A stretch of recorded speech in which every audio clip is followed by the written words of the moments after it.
What if Tremors was made 10 years earlier, with a fraction of the budget, and it sucked? You'd have 1981's Blood Beach, another one of those early 80s movies with a movie poster that's stunning, yet doesn't even come remotely close to living up to it. I knew the moment the title card pops up looking like a news report from the 80s, we were in for something.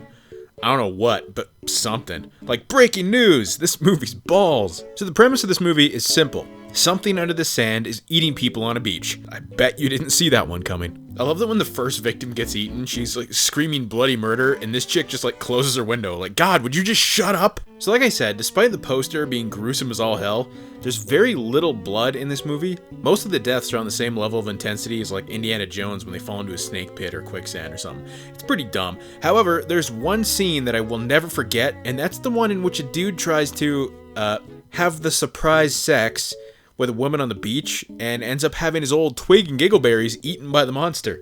Like, damn, talk about instant karma. It's basically got all the build-up of the first half of Tremors, but without the monster payoff. I mean, there is a monster in this, but it doesn't show up until about the last 10 minutes of the movie, and when it does show up, what the hell is this even supposed to be? I quite literally have never seen anything that I can compare this to. Like a prolapsed butthole with teeth? I don't know what this is. It's such a slow movie that they throw out a desperate Hail Mary attempt at a jump scare.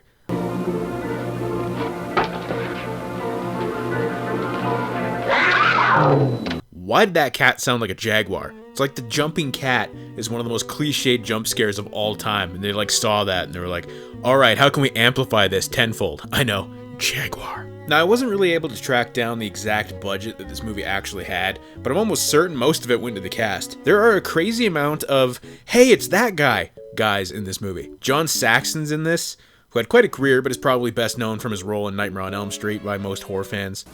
Lovely, blonde, 16-year-old girl from Beverly Hills, no less, and slumming, I presume. Suffered massive damage.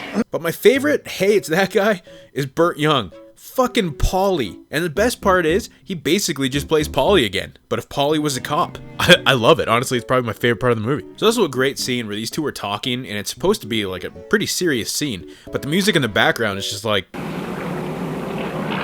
may be dead, Captain. It's a possibility.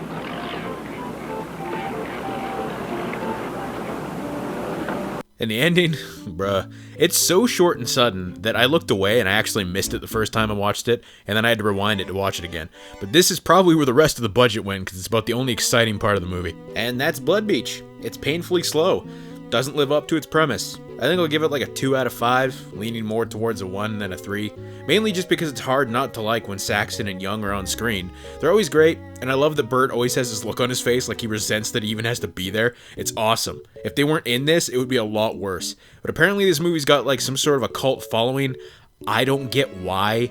Like, I love certain cult movies, but I don't understand why this one's got a cult following at all. It's just boring. Maybe I'm missing something. Maybe there's some deeper meaning to this. I don't know. I'm stupid half the time anyway.